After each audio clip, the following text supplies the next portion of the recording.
All right, so it is time. This is an infinite investment game. I talk about alternative investments and also collectibles. I'm not giving investment advice, but I am hopefully educating everyone about what's going on. Specifically, I want to talk about the sports card market and specifically the 8 myths in sports cards. Um, this is gonna rub a bunch of people the wrong way, but if you're triggered, I'm probably right. So the first myth is pop counts don't matter. That's absolutely false, and we've actually seen that quite recently. I mean, you look at the Wayne Gretzky card that sold for over $1 million, I believe $5 or $10 million.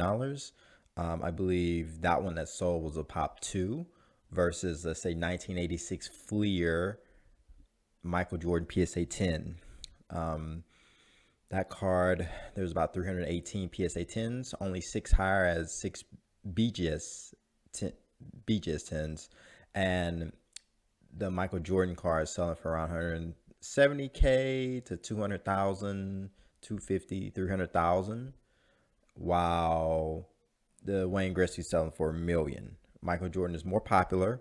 Basketball is more popular, is more established as far as a card market, and that's what's selling, right? That's what they're selling for.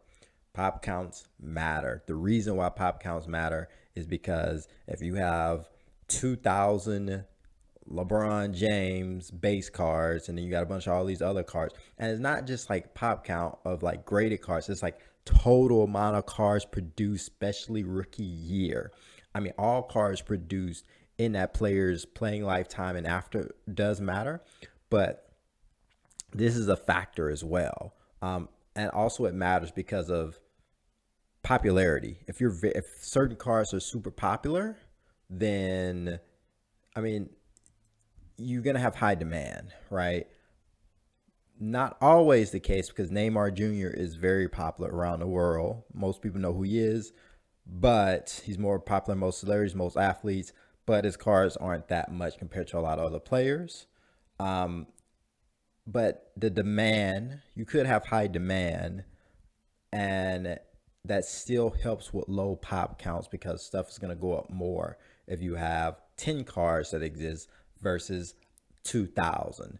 And whenever there's a market correction or a crash or a financial downturn, the higher pop cards are going to be gone. So pop count of 2,000, oh, that's not that much. Flood the market. There are a bunch of people who have 10. Maybe they don't sell all of them, but they're more likely to sell five of them and keep the other five. But you got five hitting the market. Somebody else has 10. Five hits the market. Somebody has 20. They do half. 20 hit the market, or they sell most of them. They keep two, and all that stuff just hits the market, and then other people panic, hits the market. It's so many cards hitting the market, um, and that is just not enough demand. People are scared, whatever. So pop counts 100% do matter. Demand does matter, popularity does matter, but pop counts really, really, really matter. Rare stuff that only sells once a year, twice a year, every 5 years, every 10 years are going to have those premiums versus stuff that sells every freaking day. It's not rare. You can buy it whenever you want. Why dish out the extra money? No point. The next one is modern, ultra modern cards matter and are going to grow in value. That's false. Modern cards, especially ultra modern cards, are not going to grow in value long term. It's not. Doesn't even. It just doesn't matter. It just doesn't matter. Like ultra modern is like, oh well, I got Zion Williamson, or I got this, Vlad Jr. Nobody's going to care about those dudes 20, 30, 40, 50 years from now. As a matter of fact, the closest thing is Shaq, maybe.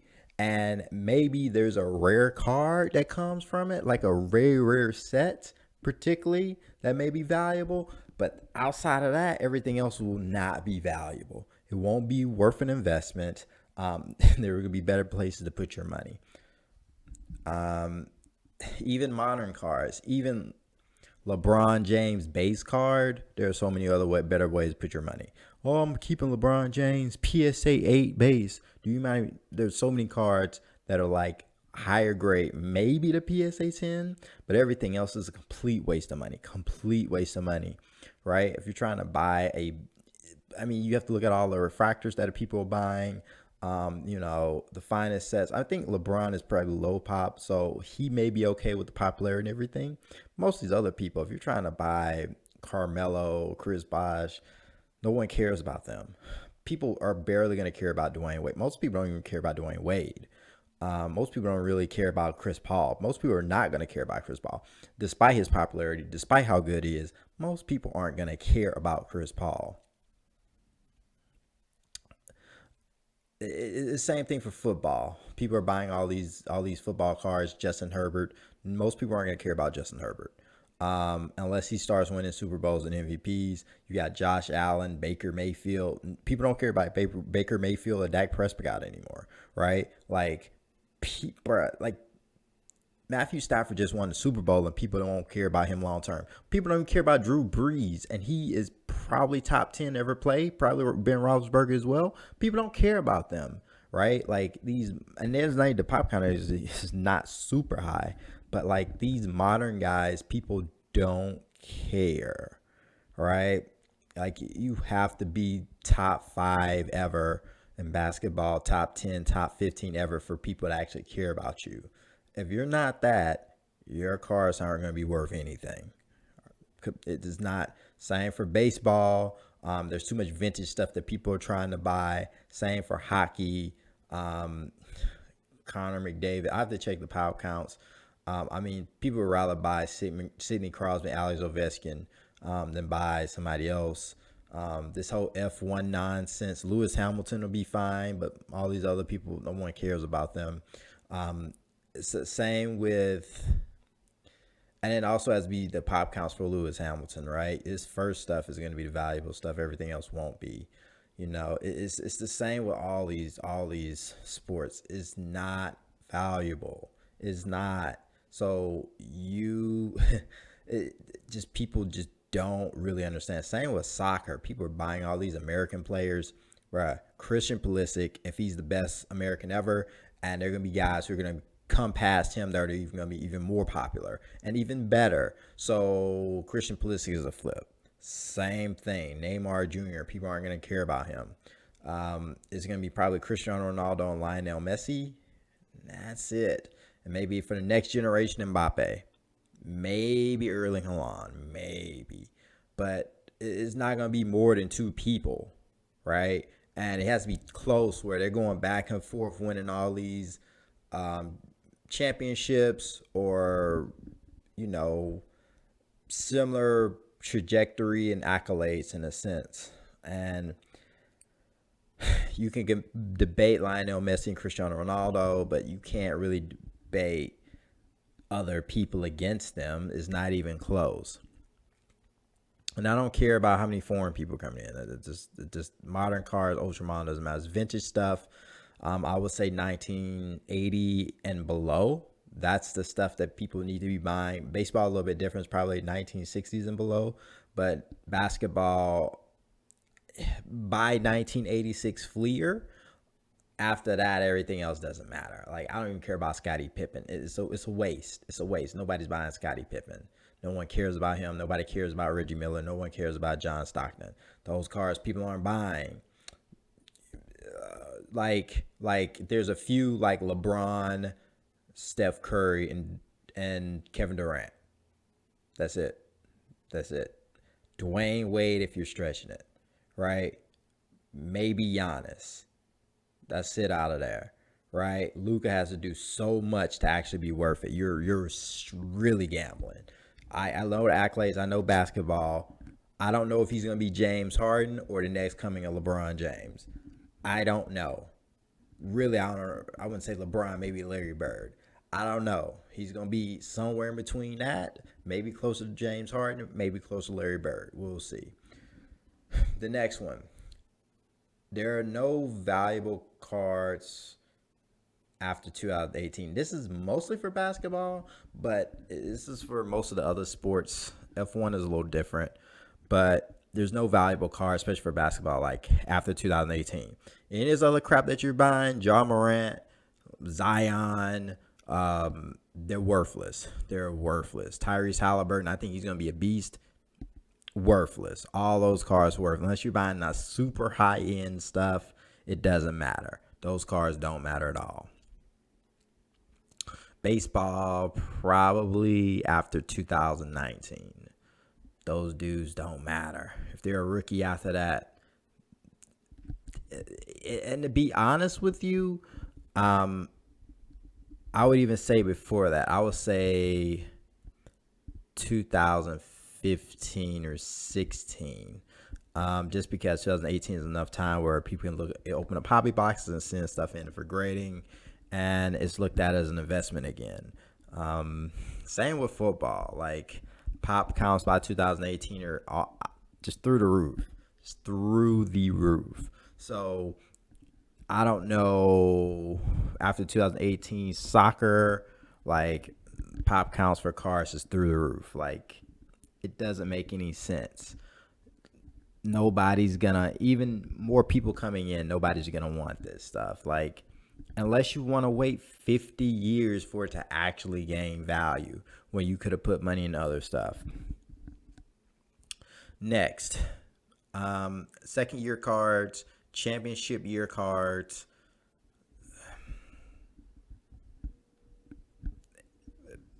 modern, ultra modern, PSA, anything under 8 or under doesn't matter. Even 8.5s don't matter.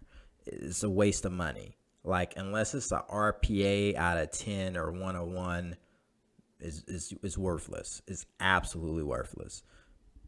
Waste of money. I'm just gonna get this 8. I got this LeBron James Topps Chrome PSA 8. It's gonna go. I'm gonna be rich. It's gonna outpace the stock. No, it will not. It will not outpace anything. You better off putting money in real estate. Something else. Stocks. I'd rather buy gold. To be honest with you, like this is a bad idea. The next one is this is an organic market. That's very, very false. This is not an organic market. How much has been pumped? I listen to some of the Gary Vee stuff. I kind of like Gary Vee. Unfortunately, he's pumped up a lot of stuff. A lot of people are very loyal followers of him. The other part is the sports card investor, just because he was one of the first people really talking about this kind of stuff and how trying to make money, at least online.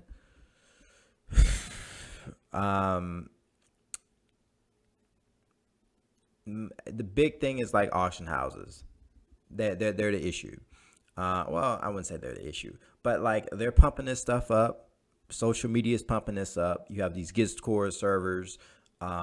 People are in their house or really were in their house, and it's like this group think mentality online. And it kind of, you go from spending $1,000, a couple $1,000 on something to $10,000, $20,000. I mean, you go from spending $100, which you're like, man, it's so much money, to like spending $20,000, and it's like, and you don't bat an eye. That's the issue.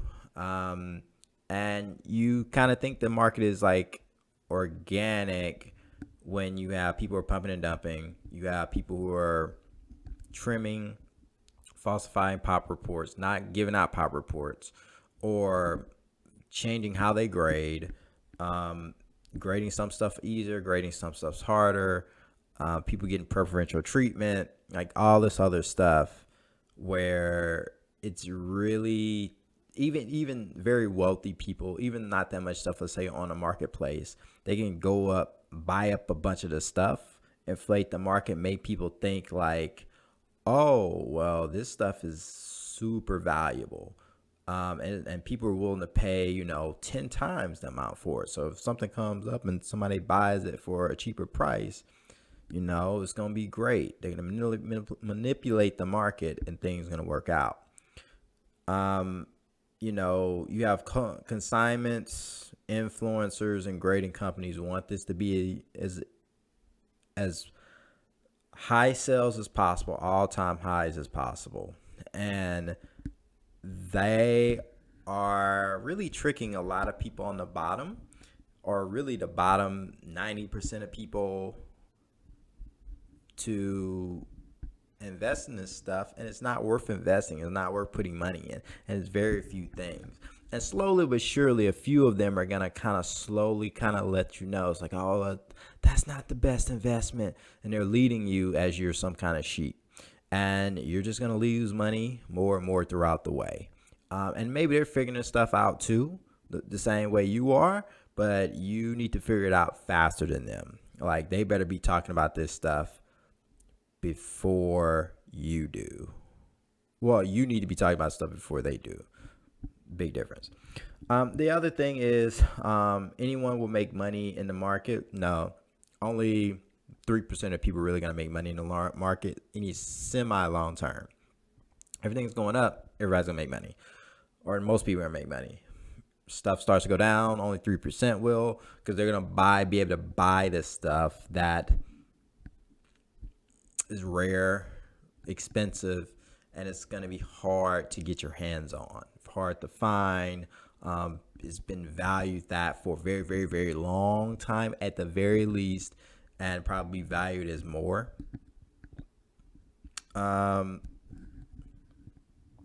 And I'm pretty sure most people probably left. They're not listening to this. But the last one is holding long term is a good strategy.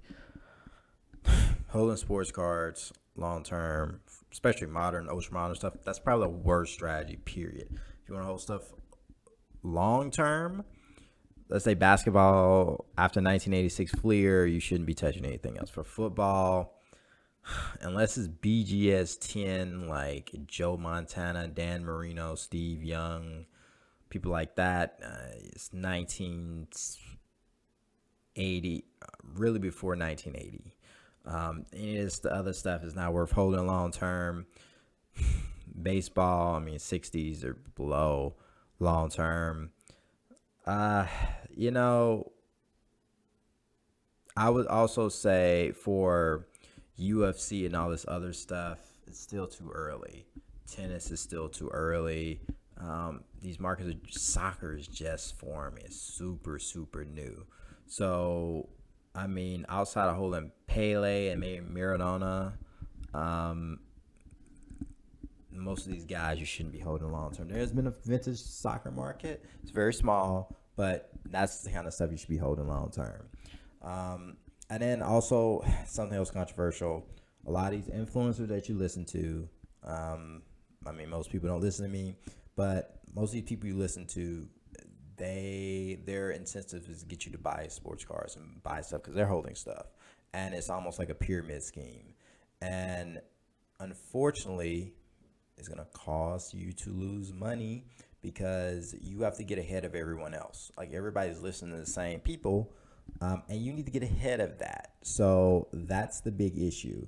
And when the big influencers are talking about stuff, you need to do the opposite of what they're doing, because that's how you actually make money. You do not make money following the crowd. And when you are one of the biggest influencers on, let's say, YouTube, Instagram, whatever, you will make those mistakes. So, yeah, there's probably only like one person listening, but please like, comment, and subscribe, and please share it with other people. And thanks.